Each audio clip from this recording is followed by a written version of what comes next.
ഞാൻ doctor Anjitha, ഹാർവസ്റ്റിന്റെ product trainer. നിങ്ങൾക്ക് stress ഉണ്ടോ എന്നുള്ളത് എങ്ങനെ അറിയാം? നിങ്ങളോട് തന്നെ ഞാൻ ചോദിക്കുന്ന ചോദ്യങ്ങൾ സ്വയം ചോദിച്ചാൽ മനസ്സിലാകും നിങ്ങൾ സ്ട്രെസ്സിന് അടിമപ്പെട്ടവരാണോ എന്ന്. നിങ്ങളുടെ ഉറക്കം രാത്രിയിൽ കൃത്യമായിട്ട് നിങ്ങൾക്ക് ഉറങ്ങാൻ പറ്റുന്നുണ്ടോ? അതോ കുറെ നേരം 10 മണിക്ക് കിടന്നാലും രാത്രി 2ഉം 3ഉം മണിയൊക്കെ തിരിഞ്ഞും മറിഞ്ഞും കിടന്നാൽ 1 മണിക്കൂർ നേരത്തേക്ക് മാത്രം ഉറങ്ങി പിന്നെ ഞെട്ടി എണീക്കുന്ന അപ്രകാരമുള്ള ഒരു ഉറക്കമാണോ നിങ്ങൾ അനുഭവിക്കുന്നത്? നിങ്ങൾ പലവിധ കാര്യങ്ങളിൽ ഇങ്ങനെ ചിന്തിച്ചുകൊണ്ടിരിക്കുന്ന, ഏകാഗ്രമായിട്ട് ഇരുന്നിട്ട് പലവിധ കാര്യങ്ങളെ എപ്പോഴും ചിന്തിച്ചുകൊണ്ടിരിക്കുന്ന ആൾക്കാരാണോ നിങ്ങൾ? ഇടയ്ക്കിടെ നിങ്ങൾക്ക് തലവേദന വരാറുണ്ടോ? നിങ്ങൾ ചെയ്യുന്ന ജോലി കൃത്യമായിട്ട് ചെയ്യാതെ നിങ്ങൾ പ്രൊഡക്ടിവിറ്റി ഒക്കെ കുറഞ്ഞു വരുന്നു. എപ്പോഴും ഇങ്ങനെ ഭയങ്കര ആകാംക്ഷ നിറഞ്ഞ് ബ്രീത്തിങ് ഒക്കെ, ശ്വാസം ഇടിപ്പ്, നെഞ്ചിടിപ്പ് ഒക്കെ വർദ്ധിച്ചു വരുന്ന ആൾക്കാരാണോ നിങ്ങൾ? ബ്ലഡ് പ്രഷർ കൂടി അതിന് മരുന്ന് കഴിക്കുന്ന ആൾക്കാരാണോ നിങ്ങൾ? ചെറിയ മിസ്റ്റേക്സ്, ഇപ്പം പരീക്ഷയ്ക്കൊക്കെ ആണെങ്കിൽ നമ്മള് കുട്ടികൾ പരീക്ഷ കഴിഞ്ഞ് വീട്ടിലെത്തി കഴിയുമ്പോൾ ചോദിക്കും, ഈ ക്വസ്റ്റ്യൻ എന്താ ഉത്തരം എഴുതിയത്? അപ്പം കാണാം ചെറിയ മിസ്റ്റേക്ക്. ഇപ്പം 7ാമത്തെ ചോദ്യം അല്ലെങ്കിൽ ചില ക്വസ്റ്റ്യൻസേ കുട്ടി കണ്ടില്ല എന്ന് പറയും അല്ലെ? അപ്പൊ അതൊക്കെയാണ് സ്ട്രെസ് കാരണം ചെറിയ മിസ്റ്റേക്സ് വരുത്തുന്നവരാണോ നിങ്ങൾ? ഈ ഒരു ചോദ്യങ്ങൾ ചോദിച്ചാൽ ഇതിന്റെയൊക്കെ ഉത്തരം യെസ് എന്നാണെങ്കിൽ നിങ്ങൾ സ്ട്രെസ് ഉള്ളവരാണ്, നിങ്ങൾ സ്ട്രെസ്സിൽ അടിമപ്പെട്ടിരിക്കുകയാണ് എന്നുള്ളത് നമ്മൾക്ക് മനസ്സിലാക്കാം. ഇന്ന് ഞാൻ എടുക്കുന്ന പ്രോഡക്റ്റ് ഫൈറ്റ് സ്ട്രെസ് ആണ്. എലമെന്റ്സ് വെൽനെസിന്റെ ഫൈറ്റ് സ്ട്രെസ് അല്ലെങ്കിൽ ചെടികളുടെ കിങ്ഡം, ചെടികളുടെ സമൂഹം, ചെടി എന്നാണ്, ഹെർബ്സ് ആണ് ഫൈറ്റ് എന്ന് പറഞ്ഞിട്ടുണ്ടെങ്കിൽ, ഫൈറ്റോ. അപ്പൊ അതാണ് നമ്മൾ ഇവിടെ ഫൈറ്റ് സ്ട്രെസ്. നാച്ചുറൽ ആയിട്ടുള്ള വഴിയിലൂടെ ചെടികൾ ഉപയോഗിച്ചുകൊണ്ട്, ഹെർബ്സ് ഉപയോഗിച്ചുകൊണ്ട് യാതൊരു പാർശ്വഫലവും ഇല്ലാതെ സ്ട്രെസ്സിനെ നിയന്ത്രിക്കുക. സ്ട്രെസ് അല്ലെങ്കിൽ ടെൻഷൻ എന്ന് പറയുന്നത് നമ്മളുടെ ബോഡിന്റെ ഓൺ റിയാക്ഷൻ ആണ്. എന്തിനോടുള്ള റിയാക്ഷൻ? കാലാവസ്ഥയിൽ ഉണ്ടാകുന്ന മാറ്റങ്ങൾ അല്ലെങ്കിൽ ശാരീരികമായും മാനസികമായും ഉണ്ടാകുന്ന മാറ്റങ്ങളിൽ നമ്മുടെ ശരീരം എടുക്കുന്ന റിയാക്ഷൻ ആണ് സ്ട്രെസ് എന്ന് പറയുന്നത്. പല വിധത്തിലുള്ള കാരണങ്ങളുണ്ട്. സാമ്പത്തിക ബുദ്ധിമുട്ട് നേരിടുമ്പോൾ സ്ട്രെസ് ഉണ്ടാകാം. ആരോഗ്യം ശരിയല്ലാതെ, ഇപ്പം എന്താണ്, ആരോഗ്യപ്രദം എന്തെങ്കിലും പ്രശ്നങ്ങൾ, എന്തെങ്കിലും രോഗത്തിന് അടിമപ്പെട്ടിട്ടുണ്ടെങ്കിൽ സ്ട്രെസ് ഉണ്ടാകാം. റിലേഷൻഷിപ്പിൽ പ്രേമ നൈരാശ്യം, പ്രണയ നൈരാശ്യം ഒക്കെ വരുമ്പോഴത്തേക്കും സ്ട്രെസ് ഉണ്ടാകാം. ഇനി ഉറക്കം ശരിയായിട്ടില്ലെങ്കിൽ നമ്മൾ പറയും പിറ്റേ ദിവസം മുഴുവൻ എന്താണ്, ഭയങ്കര ഒരു സ്ലോ ആയിട്ട് ഒരു മന്ദതയിലായിരിക്കും കാര്യങ്ങൾ ചെയ്തിട്ടുണ്ടാവുക, ഉറക്കം ശരിയായിട്ടില്ലെങ്കിൽ. ഇനിയോ പാരന്റ്സ് അല്ലെ, ഇപ്പം വീട്ടില് ഒരു കുട്ടിയുടെ പാരന്റ്സ് എപ്പോഴും കലഹിച്ചുകൊണ്ടിരിക്കുകയാണ് എങ്കിൽ അത്തരത്തിലുള്ള ഒരു അറ്റ്മോസ്ഫിയറിൽ ജീവിക്കുന്ന കുട്ടിയുടെ മാനസികാവസ്ഥയും എപ്പോഴും എന്താണ്, സ്ട്രെസ് നിറഞ്ഞതായിരിക്കും. ഇങ്ങനെ എപ്പോഴും അപ്പുറവും ഇപ്പുറമുള്ള വഴക്ക് കേട്ട് വളരുന്ന കുട്ടികളിൽ ചെറിയ പ്രായത്തിലെ തന്നെ മാനസികമായിട്ടുള്ള പലവിധ സമ്മർദ്ദങ്ങളാണ് അവര് അനുഭവിക്കുന്നത്.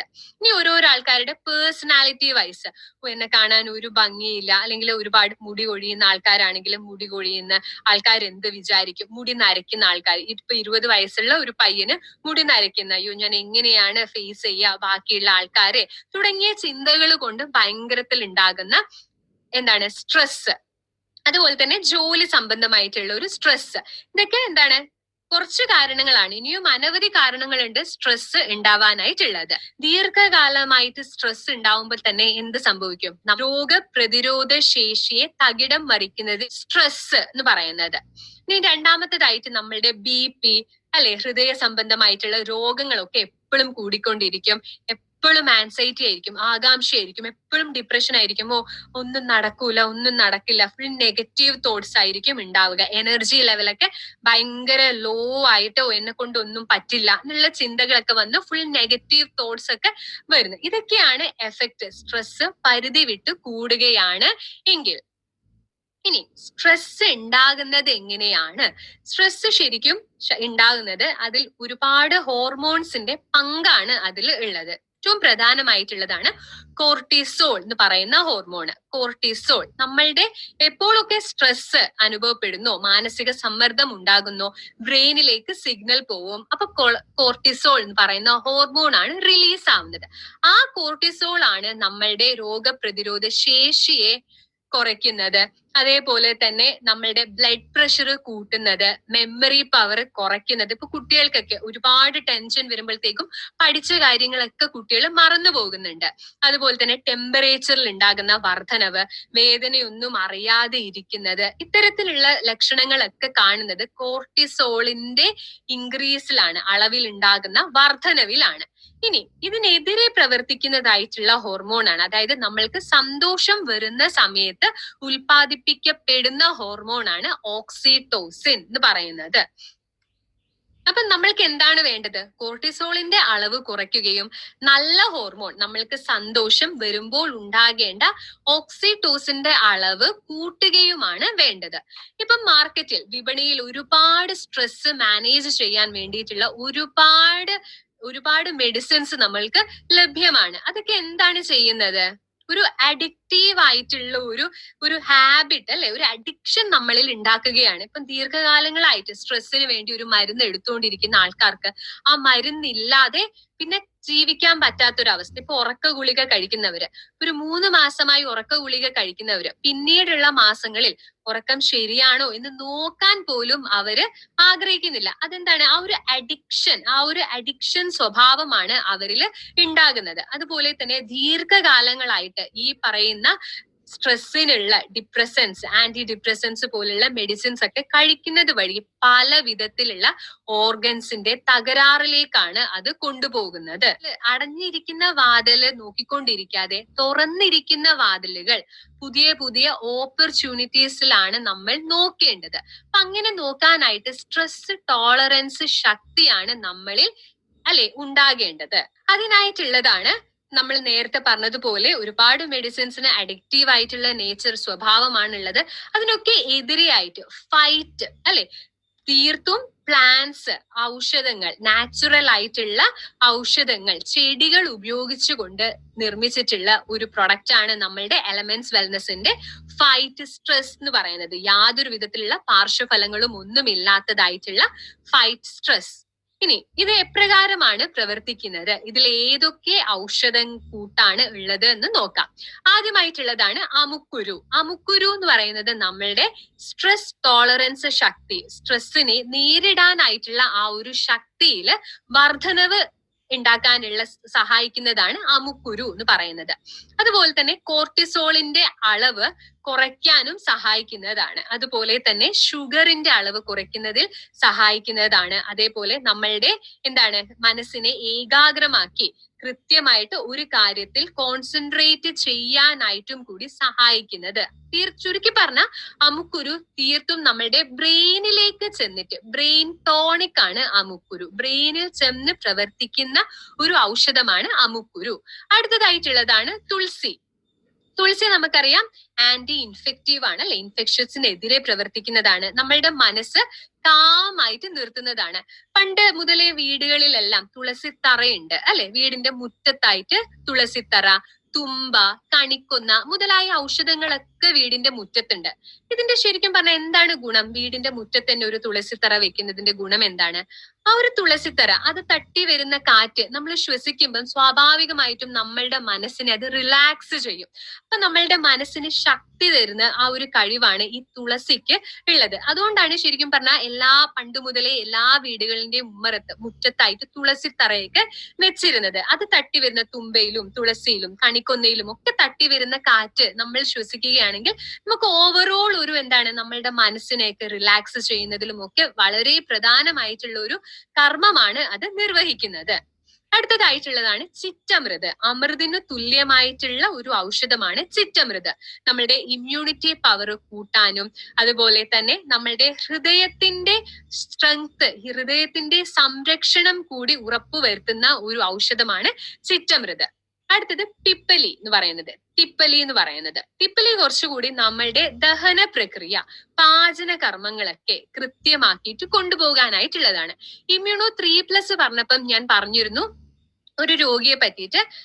ഇപ്പം ഒരു രോഗിക്ക് കൃത്യമായിട്ട് ദഹനമൊന്നും നടക്കുന്നില്ല, എപ്പം ഭക്ഷണം കഴിച്ചാലും അപ്പോൾ തന്നെ ബാത്റൂമിലേക്ക് പോകണം എന്നുള്ള ഒരു രോഗിയിൽ അയാളെ സംബന്ധിച്ചിടത്തോളം അയാളെ സ്ട്രെസ് എപ്രകാരമായിരിക്കും? വളരെയധികമായിരിക്കും അല്ലെ? കാരണം പൊതുവായിട്ടുള്ള ഒരു സമൂഹത്തിൽ ഇരുന്ന് കുറച്ച് ആൾക്കാർ കൂടുന്ന ഒരിടത്തിരുന്ന് അയാൾക്ക് ഭക്ഷണം കഴിക്കാൻ പറ്റുമോ? അല്ലെങ്കിൽ ടൂറിന് പോകാൻ പറ്റുമോ? സുഹൃത്തുക്കളോട് ഇത് പറയാൻ പറ്റുമോ? എനിക്ക് ഭക്ഷണം കഴിച്ച പാടെ ടോയ്ലറ്റിൽ പോകണം, കളിയാക്കും അല്ലെ? അത്തരത്തിലുള്ള ഒരു വ്യക്തിയെ സംബന്ധിച്ചിടത്തോളം അയാളുടെ സ്ട്രെസ് എന്ന് പറയുന്നത് വളരെയധികം കൂടുതലായിരിക്കും. ഞാൻ ആദ്യമേ പറഞ്ഞിരുന്നു, എല്ലാ രോഗങ്ങൾക്കും ആയുർവേദത്തിൽ ഏക കാരണമായിട്ട് പറഞ്ഞിട്ടുള്ളതാണ് നമ്മളുടെ ദഹനം താളം തെറ്റിയിട്ടാണ് നടക്കുന്നത് എങ്കിൽ പല വിധത്തിലുള്ള പ്രശ്നങ്ങളാണ് അതുമൂലം ജനിക്കുന്നത്. അപ്പം അത്തരത്തിൽ ഉണ്ടാകുന്ന സ്ട്രെസ് ആണ് എങ്കിൽ അതിനെ നമ്മൾ നീക്കം ചെയ്യണം. അതിനു വേണ്ടിയിട്ടാണ് നമ്മളുടെ ഫൈറ്റ് സ്ട്രെസ്സില് തിപ്പലി ഉപയോഗിച്ചിട്ടുള്ളത്. അപ്പം ഇത്രയുമാണ് ഇമ്പോർട്ടന്റ് ആയിട്ട് പ്രധാനമായിട്ടുമുള്ള ഔഷധ കൂട്ടുകൾ. അപ്പൊ ഈ അമുക്കുരു, തുളസി, ചിറ്റമൃത് ഒക്കെ ചേർത്തിട്ടുള്ള ഇതൊരു യുണീക്ക് ആയിട്ടുള്ള ഒരു ഫോർമുലേഷൻ ആണ്, ഒരു കോമ്പിനേഷൻ ഓഫ് ഡ്രഗ്സ് ആണ്. ഇത് വേറെ ഒരു പ്രൊഡക്റ്റിലും നമ്മൾക്ക് കാണാനായിട്ട് സാധിക്കില്ല. ഇനി ഇത് ആർക്കൊക്കെ കഴിക്കാം? 18 വയസ്സിന് മുകളിലുള്ള എല്ലാവർക്കും ഇത് കഴിച്ചു തുടങ്ങാം. ഇപ്പൊ കുട്ടികൾക്ക് ഇപ്പം 18 വയസ്സ് +2 ഒക്കെ കഴിഞ്ഞു പോകുന്ന ആ ഒരു സമയത്താണ് കൂടുതൽ ടെൻഷൻ വരുന്നത് അല്ലെ?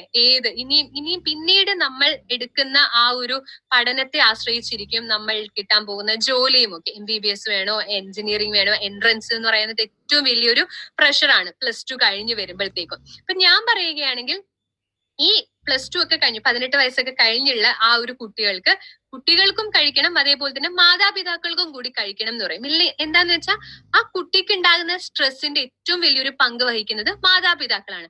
പഠിക്കുക അല്ലെങ്കിൽ ഇത് പഠിച്ചിട്ടില്ലെങ്കിൽ അപ്പുറത്ത് കമ്പയർ ചെയ്യാൻ തുടങ്ങും അല്ലെ? അപ്പുറത്തെ വീട്ടിലെ മോന് ഇത്ര കിട്ടിയിട്ടുണ്ട്, നിനക്ക് ഇത്രേ കുറഞ്ഞേ കിട്ടിയിട്ടുള്ളൂ.